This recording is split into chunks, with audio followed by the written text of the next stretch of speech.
Hello! Today I'm starting a 3-gallon batch of blackberry wine. I have my 6.5-gallon fermenter with a nylon mesh bag, 12 pounds of blackberries that have been frozen and thawed, and I'm going to add 5.4 pounds of sugar. Dissolve that in at least a couple gallons of warm water. And I'm going to start out with a tablespoon of yeast nutrient and 3 crushed Campton tablets, which I have yet to crush. I'm going to use this handy potato masher to crush the berries, try to get as much juice out of them as I can.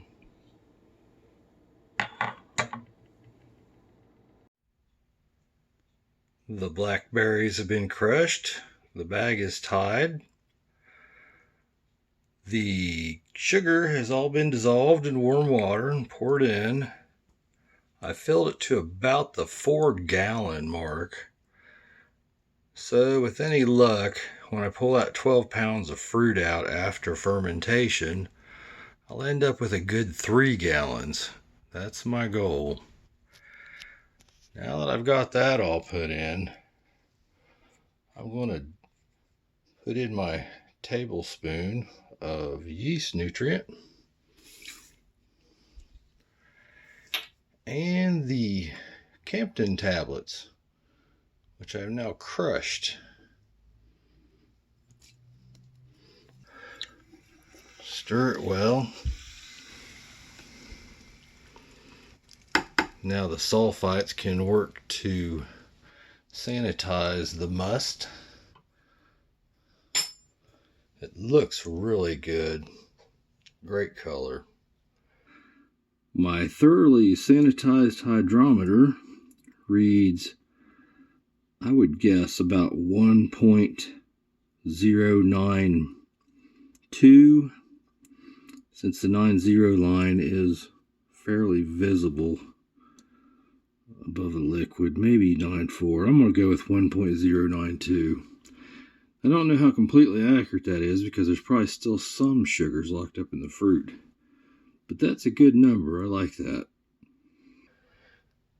So I'm going to put the lid on this just loosely so the sulfites can escape.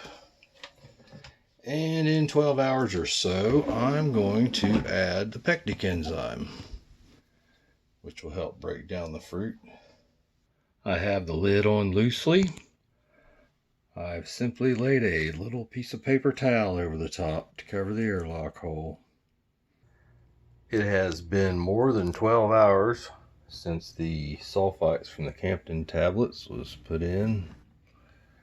I am going to add my pectic powder, 1 1/2 teaspoons. I have this handy half tablespoon, which works out, equals 1 1/2 teaspoons of pectic enzyme powder. I'm going to stir it with a nice clean spoon.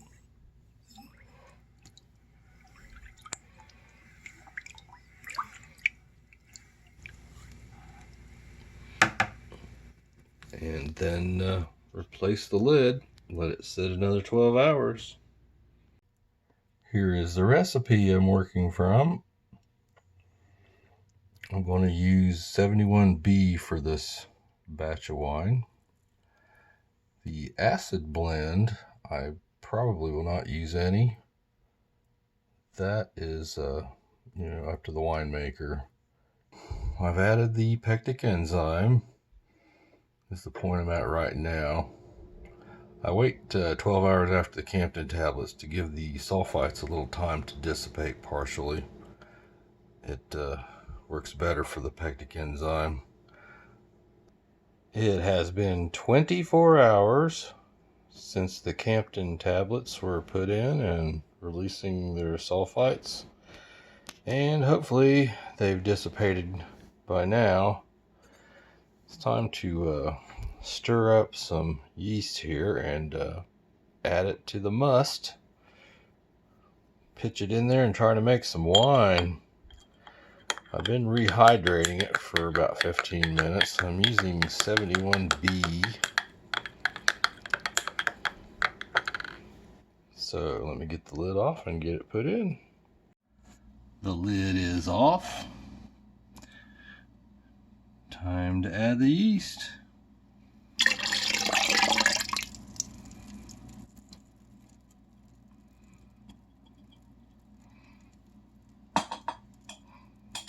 I'm going to stir that around just a little bit. Stir just a little bit. It's a nice color.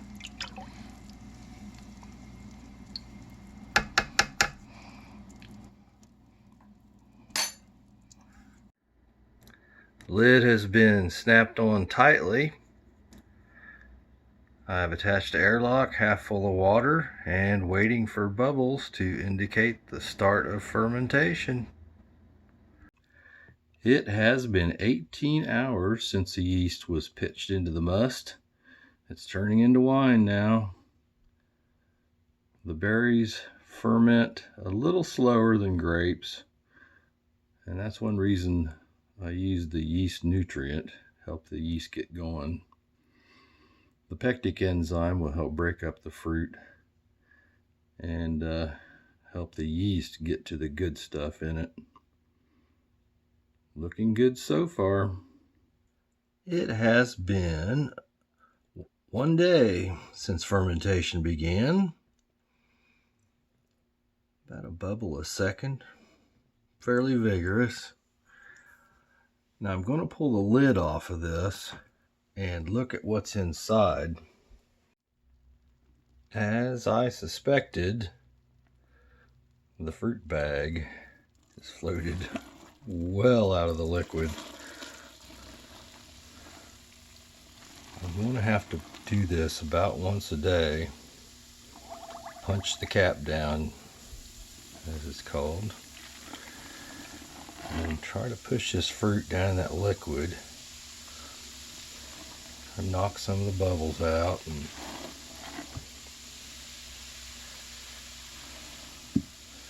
needs to be down in the liquid where the yeast can do something with it. I want to get all that good color and sugar out of that beautiful fruit.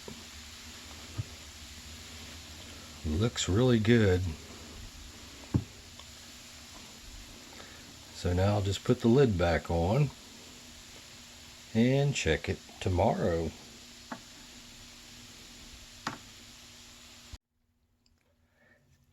If you're not going to be around every day to do this, most people are, but if you're not going to be around to do this every day, you can weight the bag down so it stays down in the liquid. But part of the benefit from moving it around like this is the liquid flowing through it, making for a more complete fermentation of the fruit.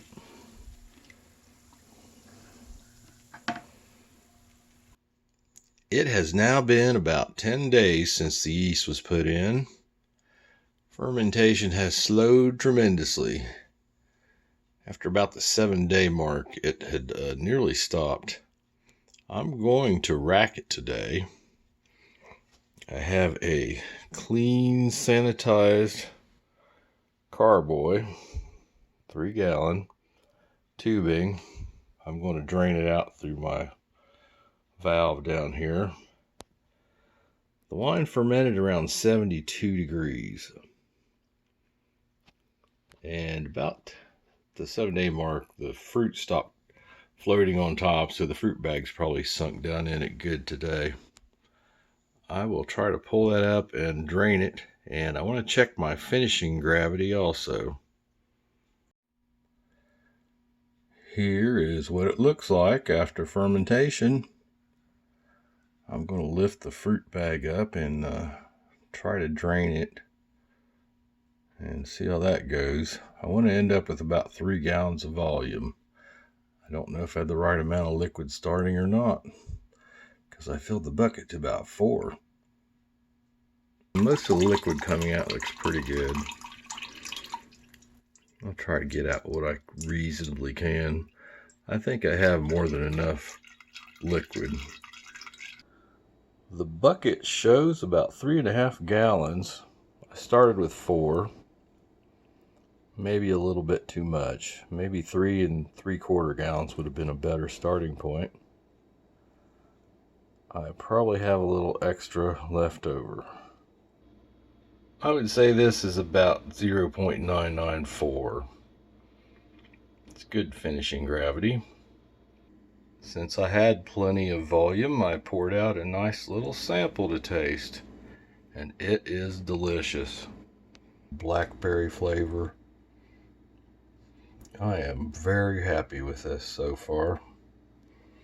It could be bottled just like that. I will probably sweeten it though.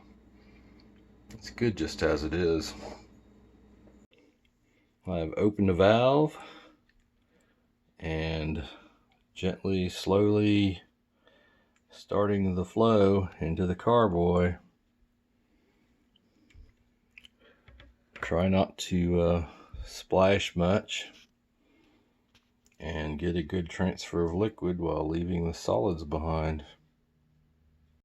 The bucket is draining down while the carboy fills.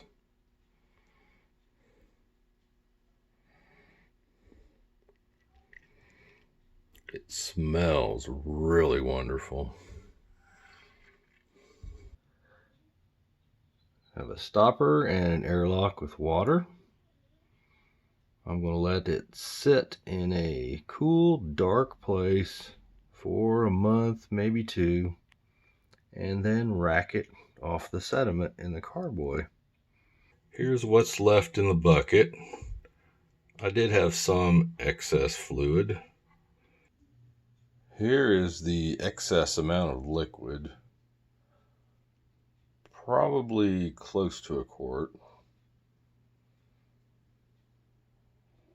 Just to make sure I had enough, I would fill it to about 3 7/8 gallons. It has been about 1 month since the blackberry wine was racked from the fermenter into this carboy.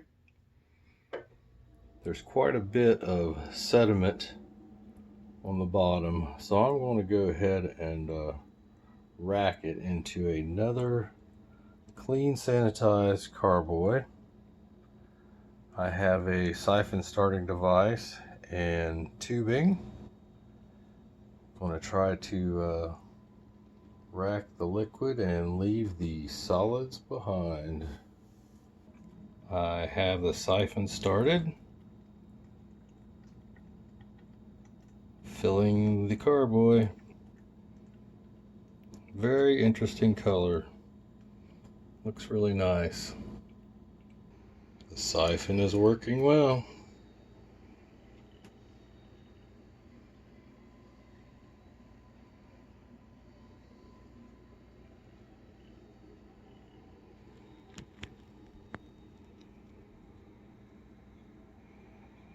I'm going to try to do this with as little splashing as possible. I'm probably going to have to tilt the carboy a little. This is so dark, it's hard to see what's in there.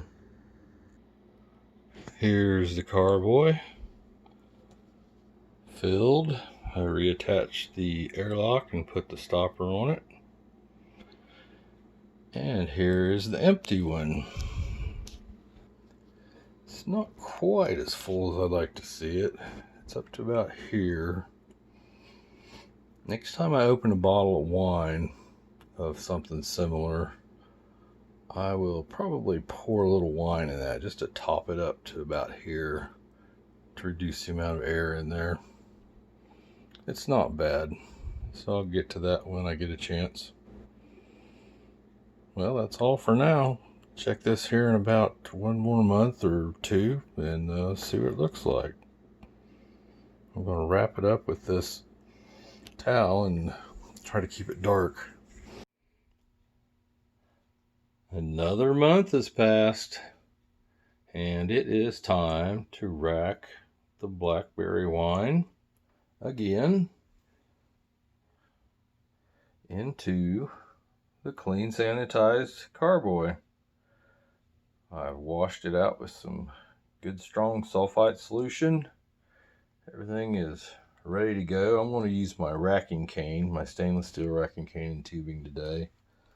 There shouldn't be a lot of debris in the bottom, and I just like using it sometimes. So I'm going to get it started.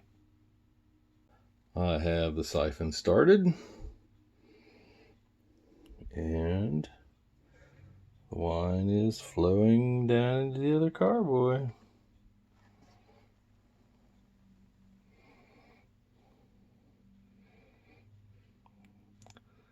Has a very nice deep dark color.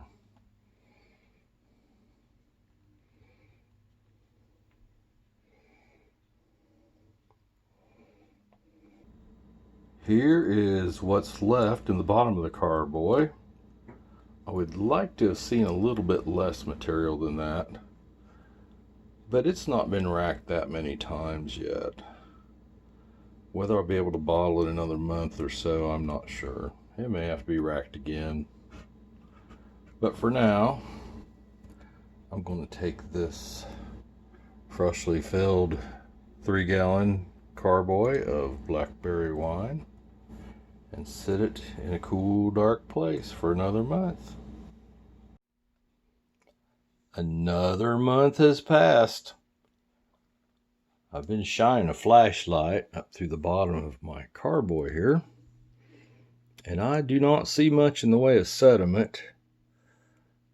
I believe today I'm going to rack it for the 4th and final time and bottle it. Here's a bottling bucket I'm going to siphon into, sanitized.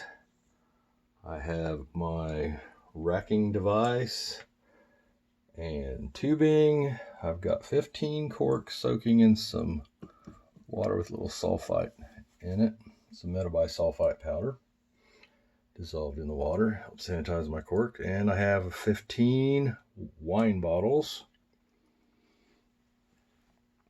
I'm going to add 3 crushed Campton tablets.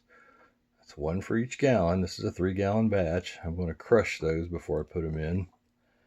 Now, if you're going to bottle it as is without sweetening, that's all you need. I've tasted it and decided I'm going to sweeten it. So I have 1.5 cups of sugar dissolved in 0.75 cups of water. I'm going to add that to sweeten my wine a little. And I'm adding 1.5 teaspoons, which is equal to half a tablespoon of potassium sorbate, and that prevents re-fermentation in the bottle. Whenever you add sugar, you need some sorbates. If you're not adding sugar, sulfites alone will work. So I'm going to get this racked into my bottling bucket, crush my Campton tablets, and add all that while it's racking into the bucket. I have started the siphon, and it's beginning to run the wine out into the bucket down here. I'm going to add my 3 crushed Campton tablets.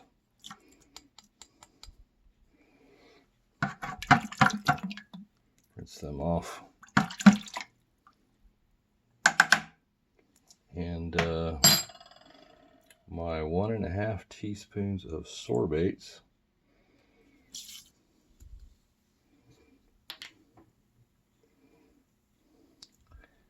And my 1.5 cups of sugar dissolved in 3/4 cups water.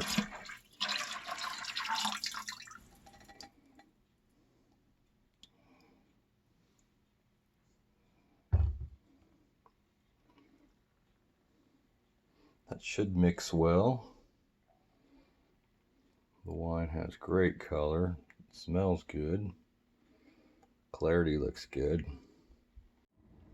Here's the empty carboy. Very little liquid left.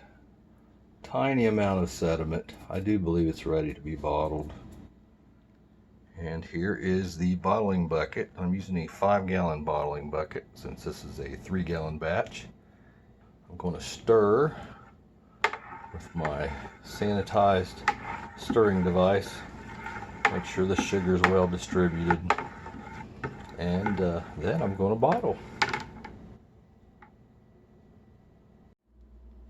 I've raised the bucket, attached tubing, and a bottle filler that I'm going to use to fill the bottles with. I also have my cork inserter that I'm going to use to drive the corks into the bottles. I'm opening the valve, probably just part way at first. I don't want to fill too quickly. I don't want to splash a lot. And I'll push down on the end of the bottle filler. Here comes the wine. And it's filling. When I lift up, the weight of the liquid will close the valve on the filler. Then I can pull it out and go on to the next bottle.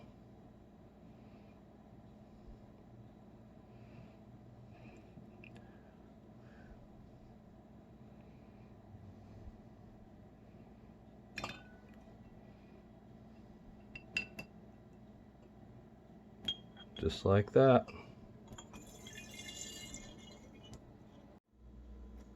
Here are the 15 bottles, filled and corked, with number 9 corks, 1.75 inches long. These need to be laid down in a cool, dark place for at least 6 months. Probably sample a bottle around 6 months, see how it's doing. It turned out well. Here are the bottles, labeled with removable stickers. So whenever they're emptied, I can just peel the stickers off, clean the bottles, and reuse them. Here is the final updated recipe. I altered the volume to 3.8 gallons with the berries in the fermenter. And I removed any references to acid blend. I have sampled one bottle already. It was about 5 months. It was very good. It had a nice multi-layered berry type flavor from start to finish, moderately sweet. I'm quite happy with the way it turned out. Thanks for watching.